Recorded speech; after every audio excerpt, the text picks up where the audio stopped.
अगर हम एक दृश्य की कल्पना करें, पेरिस का एवेन्यू मॉन्टेन, हम्म।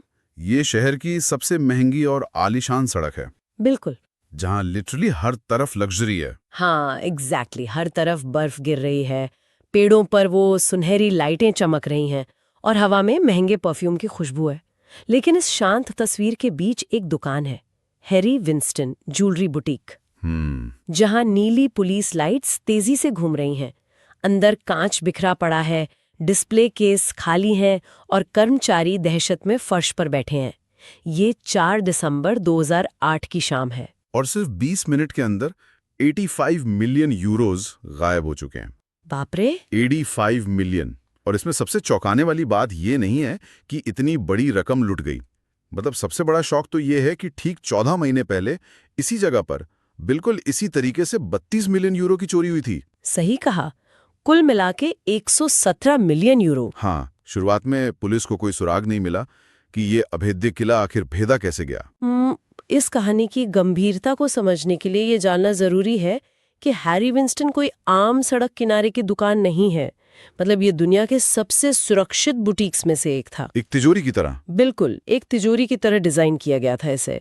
हर कोने पर बेहतरीन कैमरे, मोशन सेंसर और एक ऐसा अलार्म सिस्टम जो सीधे पुलिस मुख्यालय से जुड़ा था। तो फिर ये सब फेल कैसे हो गया? यही तो आज की चर्चा का मुख्य बिंदु है। इस पूरी घटना ने सुरक्षा व्यवस्था की एक ऐसी गहरी खामी को उजागर कर दिया जिसे कोई भी हाईटेक तकनीक या सॉफ्टवेयर अपडेट सुधार नहीं सकता। और वो खामी है मानवीय तत्व। इंसानी गलती। हाँ, आज के इस गहन विश्लेषण का उद्देश्य यही जांचना है कि कैसे इस किले को किसी हॉलीवुड स्टाइल लेजर या गैजेट ने नहीं, बल्कि वहीं 10 साल से काम करने वाले एक अदृश्य सुरक्षा गार्ड ने भेद दिया। अदृश्य सुरक्षा गार्ड, ये शब्द ही अपने आप में बहुत कुछ कहता है। मतलब इस पूरी घटना में जो बात मुझे सबसे ज्यादा हैरान करती है वो ये नहीं है कि चोरी कैसे हुई। तो क्या है? वो ये है कि एक आदमी 10 साल तक उसी जगह खड़ा होकर अपने ही एम्प्लॉयर के खिलाफ एक साइकोलॉजिकल युद्ध लड़ रहा था और किसी को भनक तक नहीं लगी। बिल्कुल। जिस गार्ड की हम बात कर रहे हैं उसका नाम है मौलोद जनाद। वो उस रात वहीं मुख्य दरवाजे पे खड़ा था, डरा हुआ दिखने का नाटक कर रहा था और पुलिस के सवालों का आराम से जवाब दे रहा था। हाँ, पुलिस ने उसे महज एक चश्मदीद गवाह माना, उसके बयान नोट किए और आगे बढ़ गई। किसी के दिमाग में ये विचार तक नहीं आया कि ये साधारण सा दिखने वाला आदमी सिर्फ गवाह नहीं है, बल्कि इस पूरी डकैती का मुख्य आर्किटेक्ट है। एग्जैक्टली।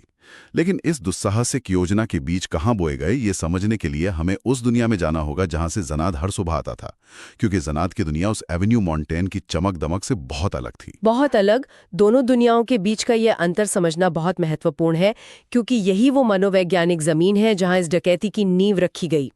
जनाद पेरिस के उत्तरी उपनगर सैंडन में रहता था। सैंडन, जिसे पेरिस का पिछवाड़ा भी कहा जाता है शायद। हाँ, एक तरह से। वहाँ कंक्रीट की पुरानी बदरंग इमारतें हैं, दीवारों पर भित्ति चित्र हैं और एलिवेटर अक्सर टूटे रहते हैं। वो एक बेहद छोटे से 2 कमरों के अपार्टमेंट में अपनी पत्नी और 2 बच्चों के साथ रहता था। गरीबी और संघर्ष। बिल्कुल।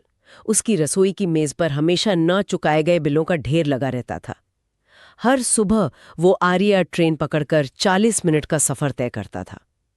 यह सिर्फ एक ट्रेन का सफर नहीं था। दो क्या था? ये गरीबी की दुनिया से निकलकर सीधे हीरे जवाहरात और असीमित धन की दुनिया में जाने का रोजमर्रा का मानसिक संघर्ष था। यार, ये एक बहुत ही अजीब और तनावपूर्ण स्थिति है। अगर हम सोचें, वो हर दिन उस बुटीक के विशाल कांच के दरवाजे पर खड़ा होता है। जो रईस ग्राहक अंदर आते हैं वे ऐसे कोट पहनकर आते हैं जिनकी कीमत शायद उसकी साल भर की तनख्वाह से ज्यादा हो। हाँ, और वो ग्राहक उसकी तरफ आंख उठाकर भी नहीं देखते होंगे। बिल्कुल नहीं। उनके लिए वो किसी महंगे फर्नीचर के एक टुकड़े की तरह था। मतलब जरूरी है क्योंकि वो दरवाजा खोलता है, लेकिन एक इंसान के तौर पर वो पूरी तरह अदृश्य है। सही कहा। वो उनके भारी बैग चेक करता है, उन्हें गुड मॉर्निंग कहता है, लेकिन बदले में उसे सिर्फ खामोशी मिलती है। ये ऐसा है जैसे किसी आलीशान महल में रहने वाला कोई भूत। महल का भूत। बहुत अच्छी उपमा है ना? वो सब कुछ देख सकता है, सारी खुफिया बातें सुन सकता है, तिजोरियों के पासवर्ड खुलते देख सकता है, लेकिन किसी को उसकी मौजूदगी का एहसास तक नहीं होता। और मुझे लगता है कि ये 10 साल की लगातार अदृश्यता ही उसकी सबसे बड़ी ताकत बन गई। लोग अक्सर भूल जाते हैं कि जब आप किसी को अदृश्य बना देते हैं तो आप अनजाने में उसे एक ऐसी जादुई ताकत दे देते हैं जहां वो बिना किसी की नजर में आए कुछ भी कर सकता है। और इसी ताकत को किसी और ने भी पहचान लिया था शायद। बिल्कुल।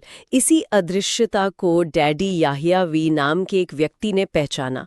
याहियावी भी सेंडेन का ही रहने वाला था, लेकिन वो अंडरवर्ल्ड की दुनिया का एक जाना माना नाम था। तो इनकी मुलाकात कैसे हुई? 2007 की बसंत में सेंडेन के ही एक धुएं से भरे शोरगुल वाले कैफे में याहियावी एक चतुर मनोवैज्ञानिक की तरह काम कर रहा था। उसने जनाद से सीधे पूछा कि क्या वो असली पैसा कमाना चाहता है। वो पैसा जो उसके बच्चों को उस कंक्रीट के जंगल से हमेशा के लिए निकाल सके। हाँ, उस कैफे का दृश्य दिमाग में एकदम साफ उभरता है। याहियावी कुछ भी वादा नहीं करता, कोई कागज पर साइन नहीं करवाता, वो बस एक लिफाफा टेबल के पार खिसका देता है। और बदले में जनाद को क्या करना था? उसे कोई तिजोरी नहीं तोड़नी थी, बस वो जानकारी देनी थी जो वो रोज देखता था। उस लिफाफे में शुरुआत में 5,000 यूरो थे और बाद में ये रकम 20,000 यूरो तक गई। बाप रे। लेकिन यहाँ एक सवाल है जो इन सभी स्रोतों को पढ़ने के बाद भी मुझे परेशान करता है। मतलब क्या सच में ये सिर्फ उस चंद हजार यूरो का लालच था? मुझे नहीं लगता। वही तो। यहाँ 10 साल तक लगातार अनदेखा किए जाने, रोजमर्रा के उस अपमान और एक फर्नीचर की तरह माने जाने का वो गहरा गुस्सा था जिसने उसे ट्रिगर किया। जब उसने वो लिफाफा उठाया तो वो डरा नहीं, बल्कि वो मुस्कुराया। हाँ, एक ऐसी मुस्कान जो कहती है कि 10 साल बाद अब खेल के नियम वो खुद तय करेगा। इस व्यवहार को अगर हम क्रिमिनल साइकोलॉजी के नजरिए से देखें तो पैसा सिर्फ एक बहाना था। ये सत्ता और सम्मान वापस छीनने का एक तरीका था। एक अदृश्य इंसान का विद्रोह। बिल्कुल। जो आदमी सालों से महज एक नीली वर्दी बनकर रह गया था, अब वो एक ऐसे मास्टर प्लान का आर्किटेक्ट बन रहा था जो पेरिस के पूरे लग्जरी इकोसिस्टम को हिलाने वाला था। और उसने ये किया कैसे? मतलब बुटीक की सुरक्षा को बाईपास कैसे किया? जनाद ने उन 10 सालों में सिर्फ दरवाजा नहीं खोला था, उसने चुपचाप देखते हुए बुटीक की हर छोटी बड़ी सामरिक खामी को अपने दिमाग में दर्ज कर लिया था। उन खामियों को जिन्हें इस करोड़ों की सुरक्षा प्रणाली को बनाने वाले इंजीनियर भी भूल चुके थे। यार, ये सामरिक सुरक्षा या जिसे हम टैक्टिकल सिक्योरिटी कहते हैं, उसका सबसे दिलचस्प हिस्सा है। कोई भी आम इंसान यही सोचेगा कि जहां 100 मिलियन यूरो से ज्यादा के हीरे रखे हैं, वहां की सुरक्षा एकदम अचूक होगी। लेजर बीम होंगे, अभेद्य दीवारें होंगी। हाँ, लेकिन जनाद ने जो चीजें देखी वो इतनी साधारण और हैरान करने वाली थी कि उन पर यकीन करना मुश्किल होता है। क्या आप उन खामियों के बारे में थोड़ा बता सकती हैं? जरूर। उसने 3 बहुत ही विशिष्ट और खतरनाक खामियां खोजी थीं, जो हार्डवेयर और इंसानी आलस का मिश्रण थी। ओके। पहली खामी क्या थी? पहली खामी तकनीकी थी। उसने ध्यान दिया था कि जब बुटीक में गार्ड्स की शिफ्ट बदलती थी और सिस्टम को रीसेट किया जाता था तो पूरी दुकान के सुरक्षा कैमरे ठीक 2 सेकंड के लिए बंद होते थे। सिर्फ 2 सेकंड? हाँ, ये ऐसा है जैसे एक घूरने की प्रतियोगिता चल रही हो और सिस्टम ने पलक झपका दी हो। सिर्फ 2 सेकंड का ये ब्लाइंड स्पॉट एक योजना बनाने वाले के लिए बहुत बड़ा अवसर है। और दूसरी खामी? दूसरी खामी भौतिक थी। मतलब एक बेहद कीमती डिस्प्ले केस का कब्जा यानी हिंज ढीला था, जिसे बस एक झटके से खोला जा सकता था। बाप रे, करोड़ों के हीरे और एक ढीला कब्जा। लेकिन वो तीसरी खामी क्या थी जिसके बारे में हमने शुरुआत में बात की थी? जब बात तीसरी खामी की आती है तो सच में दिमाग सुन्न पड़ जाता है। ये पूरी तरह से बेतुकी और हास्यास्पद लगती है। बुटीक के मुख्य अलार्म का कोड हर सोमवार को बदला जाता था। ठीक है, ये तो एक बेहतरीन प्रोटोकॉल है, ऐसे ही होना चाहिए। हाँ, लेकिन ये कोड तब बदला नहीं जाता था जब सुरक्षा प्रमुख छुट्टी पर होता था। क्या बात कर रहे हैं? मतलब मैं ये समझने की कोशिश कर रहा हूं कि क्या सचमुच करोड़ों यूरो की एक पूरी सुरक्षा प्रणाली एक अकेले व्यक्ति के वेकेशन शेड्यूल पर निर्भर कर सकती है? बिल्कुल। ये किसी कॉमेडी फिल्म का सीन लगता है यार। देखिए, इसे सुरक्षा की दुनिया में सिक्योरिटी थिएटर कहा जाता है। इसका मतलब है कि आप बाहर से बड़े बड़े कैमरे, भारी दरवाजे और वर्दीधारी गार्ड्स दिखाते हैं ताकि ग्राहकों को सुरक्षित महसूस हो, ताकि हीरो की कीमत वाजिब लगे। एग्जैक्टली। लेकिन पीछे के कामकाज में जहां असली मेहनत लगती है वहां भारी लापरवाही होती है। आज के समय में अगर हम सोचें तो मॉडर्न सिक्योरिटी प्रोटोकॉल्स जैसे 2 फैक्टर ऑथेंटिकेशन या जीरो ट्रस्ट आर्किटेक्चर होता तो शायद ये सब नहीं होता। हाँ, क्योंकि सिस्टम चाहे कितने भी आधुनिक क्यों ना हो, वे इंसानों द्वारा चलाए जाते हैं। सही कहा। जब सुरक्षा प्रमुख छुट्टी पर जाता है तो किसी नए व्यक्ति को कोड बदलने का अधिकार देना या प्रोटोकॉल फॉलो करना उन्हें एक झंझट लगता है। उन्होंने सुरक्षा के ऊपर अपनी सुविधा को चुना। और किसी भी हाईटेक सुरक्षा घेरे में सबसे बड़ी दरार कोई जटिल सॉफ्टवेयर बग नहीं होता, बल्कि इस तरह के मानव निर्मित रूटीन और उनका अहंकार होता है। और जिनाद ने इसी अहंकार को अपना हथियार बनाया। उसने समझ लिया कि मशीनें परफेक्ट हो सकती हैं, लेकिन इंसान हमेशा अपनी आदतों का गुलाम रहता है। और इन्हीं इंसानी आदतों का फायदा उठाकर पहली डकैती को अंजाम दिया गया। अक्टूबर 2007 का वो दिन। सुबह के लगभग 10 बज रहे थे। हाँ, एवेन्यू मॉन्टेन पर ट्रैफिक आम दिनों जैसा था। एक सफेद वैन पीछे के सर्विस दरवाजे के पास आकर रुकती है और उसमें से 4 लोग निकलते हैं। उन्होंने पेंटर्स के कपड़े पहने हुए हैं, चेहरे पर मास्क हैं और हाथों में टूल बॉक्स लिए हुए हैं। वे सर्विस बजर दबाते हैं।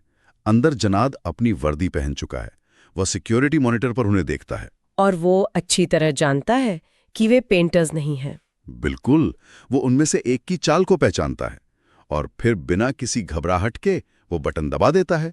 दरवाजा खुल जाता है। दरवाजा खुलते ही जो हुआ वो पूरी तरह से एक सदे हुए सैन्य अभियान जैसा था।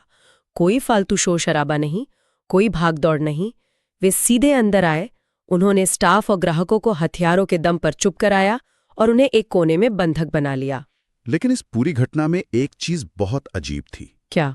उन डकैतों ने सामने रखे शीशे के चमकते हुए डिस्प्ले केस को छुआ तक नहीं, जिनमें लाखों के हीरे सजे थे।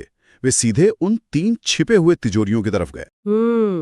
एक जो केंद्रीय शीशे के पीछे थी और 2 जो फर्श के नीचे थीं। हाँ। और यही वो बात है जो साबित करती है कि उनके पास अंदर की एकदम सटीक जानकारी थी, क्योंकि उन छिपे हुए तिजोरियों के बारे में केवल बुटीक के टॉप सीनियर स्टाफ को ही पता था। सही कहा।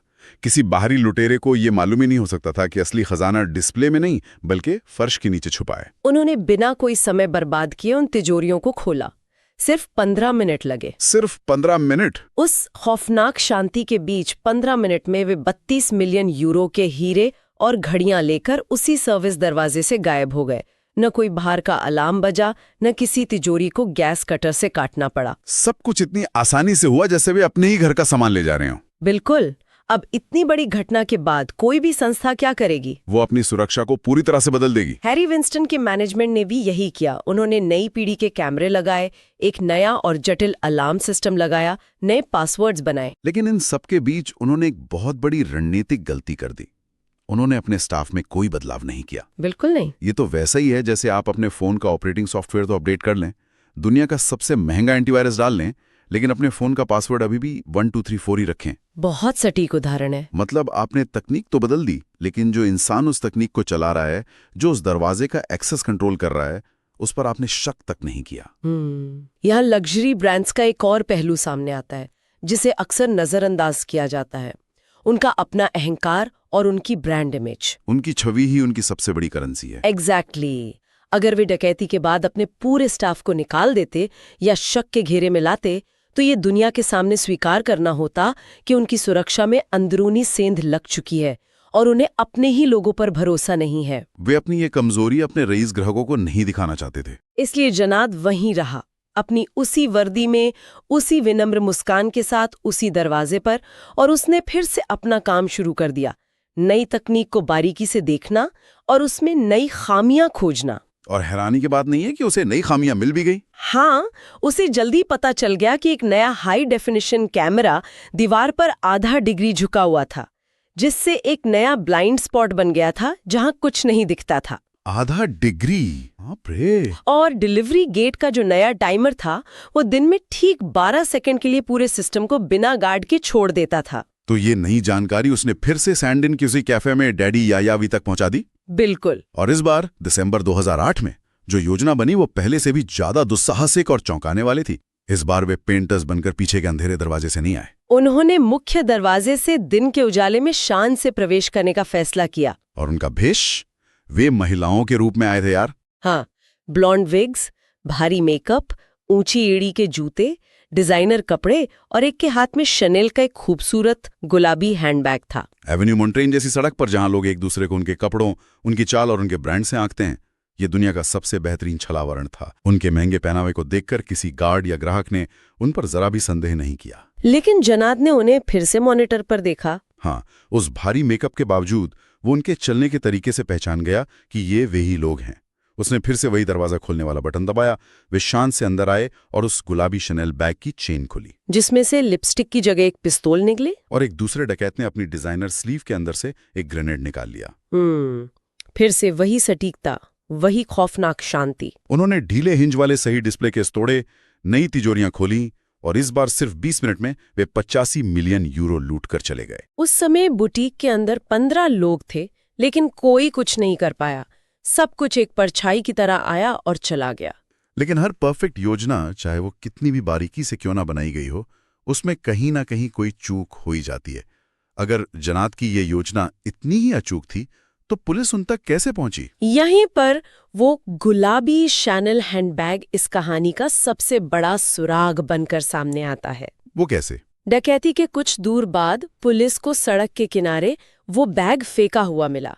जब पुलिस ने उसे उठाया तो देखा कि उसकी पट्टा यानी स्ट्रैप टूटी हुई थी, जैसे किसी ने उसे जल्दबाजी में जोर से खींचा हो। हाँ। और जब फोरेंसिक टीम ने लैब में उसकी गहराई से जांच की तो उन्हें जिपर के ठीक पास खून की एक बहुत ही छोटी सी ताजा बूंद मिली। और जब उस खून की डीएनए का डेटाबेस से मिलान किया गया तो वो O पॉजिटिव निकला और वो डीएनए पूरी तरह से बिना किसी शक के मौलौद जनात के डीएनए से मैच हो गया। लेकिन यहीं पर इस केस का सबसे बड़ा पेच आता है। हाँ, क्योंकि डकैती की रात पुलिस ने जनात से पूछताछ की थी और उस रात जनात को कोई खरोच तक नहीं आई थी। उसके हाथ, चेहरे या शरीर पर कुछ चोट का कोई भी निशान नहीं था। तो बिना किसी चोट के उसका ताजा खून उस डकैती वाले बैग पर कैसे पहुंचा? इस सवाल ने इंस्पेक्टर ल्यूक गार्नियर को भी चौंका दिया था, जो इस केस की जांच कर रहे थे। गार्नियर को पहले दिन से ही जनात पर हल्का शक था, क्योंकि डकैतों को अंदर की जो सटीक जानकारी थी वो बिना किसी इनसाइडर के संभव ही नहीं थी। इस खून के कतरे ने उन्हें वो ठोस सबूत दे दिया जिसकी उन्हें तलाश थी। पुलिस ने मार्च 2009 में सैंडन में बड़े पैमाने पर छापे मारे और यहायावी सहित कई लोगों को गिरफ्तार कर लिया। जब पुलिस की टीम जनात के दरवाजे पर पहुंची तो वो भागने की कोशिश नहीं कर रहा था। वो बिल्कुल शांत था। उसने कोई विरोध नहीं किया, मानो वो उनका ही इंतजार कर रहा हो। यार, इस खून वाले हिस्से को लेकर मेरे दिमाग में एक बहुत बड़ी थ्योरी घूम रही है। क्या थ्योरी है? बैग पर बिना चोट के ताजा खून मिलना। क्या ये संभव नहीं है कि जनात ने जानबूझकर अपना खून किसी सिरिंज से निकालकर उस बैग पर लगाया हो? मतलब वो खुद चाहता था कि वो पकड़ा जाए? हाँ, लेकिन अपनी शर्तों पर। ओके। क्योंकि जब गार्नियर ने उससे पूछताछ कक्ष में बात की तो उसने बिना डरे, बिना किसी हिचकिचाहट के सब कुछ तुरंत उगल दिया। उसने याहियावी का नाम बता दिया, सेफ हाउस के पते दे दिए, योजना कैसे बनी है सब बता दिया। क्रिमिनोलॉजी में ये एक बहुत ही मान्य थ्योरी है। जनात का पुलिस के सामने इतनी जल्दी टूट जाना और सब कुछ इतनी सफाई से एक कहानी की तरह सुनाना, ये दर्शाता है कि शायद पुलिस के पास पहुंचना भी उसकी अंतिम योजना का ही एक हिस्सा था। बिल्कुल। वो बहुत अच्छी तरह जानता था कि इतने बड़े अंडरवर्ल्ड गैंग के साथ काम करने का मतलब है हमेशा उनकी धमकियों के साये में जीना। शायद वो याहियावी के नियंत्रण से बाहर निकलना चाहता था, या शायद वो ये सुनिश्चित करना चाहता था कि पुलिस का सारा ध्यान और गुस्सा याहियावी पर गिरे और वो खुद एक पीड़ित के रूप में सामने आए। मुझे वो पुलिस रिपोर्ट के आंकड़े देखकर तो सच में चक्कर आ गया यार। क्योंकि इसी पूछताछ और रिकवरी के दौरान इस केस का सबसे अजीबोगरीब और रहस्यमय हिस्सा सामने आता है। आप उस लूट की अजीब गणित की बात कर रहे हैं? हाँ, स्रोतों में जो आंकड़े दिए गए हैं वे गणितीय रूप से किसी भी तरह से काम नहीं करते। पुलिस रिकॉर्ड्स के अनुसार 2007 की पहली डकैती में कुल चोरी 17 मिलियन यूरो की दर्ज की गई थी। लेकिन पुलिस ने जब रिकवरी की तो 18 मिलियन यूरो बरामद हुए। और उसी रिपोर्ट में लिखा है कि 9 मिलियन अभी भी गायब थे। मतलब ये गणित कैसे काम कर रहा है? 17 मिलियन की चोरी में 18 मिलियन वापस कैसे आ सकते हैं? देखिए, ये इस पूरे मामले का एक ऐसा अंधा कोना है जिसे पुलिस ने भी बहुत ज्यादा कुरेदना सही नहीं समझा। ये गणितीय विसंगति कई गंभीर थ्योरीज को जन्म देती है। जैसे कि पहली थ्योरी ये है कि शायद बुटीक ने अपने बीमा के लिए चोरी की रकम को कम करके बताया हो, या शायद कुछ हीरे ब्लैक मार्केट के थे जिनका कोई आधिकारिक रिकॉर्ड ही नहीं था। और दूसरी थ्योरी? दूसरी थ्योरी ये है कि जब अंडरवर्ल्ड में पैसा जाता है तो वो अन्य अपराधों के पैसे के साथ मिल जाता है। मनी लॉन्ड्रिंग का एक पूरा जाल होता है। 18 मिलियन की रिकवरी ये इशारा करती है कि याहियावी के गैंग ने इस डकैती के पैसे को कहीं और निवेश कर दिया था। और जो 9 मिलियन गायब थे वे शायद कभी हैरी विंस्टन के थे ही नहीं, या फिर जनाद ने पुलिस को सब कुछ बताया लेकिन उस 9 मिलियन का असली ठिकाना जानबूझकर छिपा लिया। ऐसा लगता है जैसे जनाद ने पुलिस को सिर्फ उतना ही सच बताया जितना वो चाहता था कि वे जाने। बाकी का सच उसने अपने दिमाग की तिजोरी में हमेशा के लिए बंद कर लिया। और इस पूरी सोची समझी रणनीति का असर हमें 2015 में अदालत के फैसले में साफ देखने को मिलता है। हाँ, जब इस मामले की अंतिम सुनवाई हुई तो डैडी याह्यावी को एक खूंखार मास्टरमाइंड मानते हुए 15 साल की कठोर सजा सुनाई गई। जबकि जनाद, जो इस पूरी डकैती की असली जड़ था, जिसने साले दरवाजे खोले थे और सारी खुफिया जानकारी दी थी, उसे सिर्फ 5 साल की सजा मिली। और उसमें से भी अदालत ने 3 साल सस्पेंड कर दिए। लिटरली, यानी अदालत ने कहा कि उसे सिर्फ 2 साल जेल में बिताने होंगे और बाकी के 3 साल एक तरह की चेतावनी के तौर पर उसके सिर पर लटकते रहेंगे।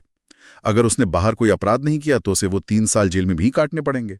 बचाव पक्ष के वकीलों ने अदालत में ये साबित करने में पूरी ताकत लगा दी कि जनाद एक सीधा साधा गरीब आदमी था, जिसे याह्यावी जैसे अनुभवी अपराधियों ने धमकाया और अपने जाल में फंसाया। उन्होंने उसे एक मजबूर मोहरे के रूप में पेश किया और अदालत ने इस तर्क को मान भी लिया। लेकिन जब फैसला सुनाया जा रहा था और याह्यावी गुस्से में लाल होकर गालियां बक रहा था, तब अदालत कक्ष के उस शोर शराबे के बीच जनाद बिल्कुल शांत अपनी कुर्सी पर बैठा था। उसने धीरे से अपना सिर घुमाया, याह्यावी की आंखों में सीधा देखा और उसके चेहरे पर एक बहुत ही हल्की सी मुस्कान तैर गई, एक स्मर्क।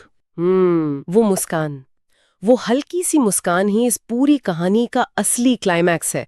वो मुस्कान चिल्ला चिल्ला कर ये साबित करती है कि वो कभी भी किसी का मोहरा नहीं था। वो शुरुआत से ही इस पूरे खेल का, इस पूरी बसात का असली खिलाड़ी था। बिल्कुल। उस एक मुस्कान में 10 साल की अनदेखी का बदला छुपा था। वो बता रही थी कि उसने याह्यावी को भी इस्तेमाल किया, पुलिस को भी इस्तेमाल किया और उस पूरी न्याय प्रणाली को भी अपने पक्ष में मोड़ लिया। वो एक ऐसा मोहरा था जिसने राजा को उसी के खेल में मात दे दी थी। इस पूरे घटनाक्रम का विश्लेषण करने के बाद जो तस्वीर उभरती है वो हमारी सुरक्षा की परिभाषा को ही बदल देती है। कैसे? एक साम्राज्य की सुरक्षा व्यवस्था को एक ऐसे इंसान ने घुटनों पर ला दिया जिसे सब एक निर्जीव वस्तु मानते थे। हम अक्सर भारी भरकम तिजोरियों, मोशन सेंसर और हाईटेक कैमरों की ही सुरक्षा मानकर चैन की नींद सो जाते हैं। लेकिन जमीनी सच्चाई ये है कि तकनीक आपको सिर्फ एक हद तक बचा सकती है। सबसे बड़ी सुरक्षा खामी हमेशा इंसानी होती है, चाहे वो अलार्म कोड ना बदलने का आलस हो या अपने ही कर्मचारियों को अनदेखा करने का वो अहंकार जो उन्हें ये सोचने पर मजबूर कर दे कि वे आपके खिलाफ खड़े हो सकते हैं। और इस पूरी घटना के बाद एक और बड़ा सवाल उठता है, जो आज के समय में मुझे और भी ज्यादा डरावना लगता है। वो क्या? आज की दुनिया में हमारी डिजिटल सुरक्षा, हमारे बैंक के पासवर्ड, हमारे प्राइवेट मैसेजेस, हमारा सारा क्लाउड डेटा उन विशाल सर्वर रूम्स में काम करने वाले कॉन्ट्रैक्टर्स, केबल फिक्स करने वालों और कंटेंट मॉडरेटर्स के हाथ में है। ये वो लोग हैं जिन्हें अक्सर सबसे कम वेतन मिलता है और जिन्हें बड़ी टेक कंपनियां पूरी तरह से अदृश्य मानती हैं। एग्जैक्टली। इस डकैती को देखने के बाद ये विचार मन में आता है कि क्या अगला मौलौद जनाद किसी लग्जरी बुटीक में नहीं बल्कि किसी बड़े टेक जायंट के सर्वर रूम में हाथों में एक छोटी सी पेन ड्राइव लिए अपनी उसी खामोश मुस्कान के साथ बैठा है।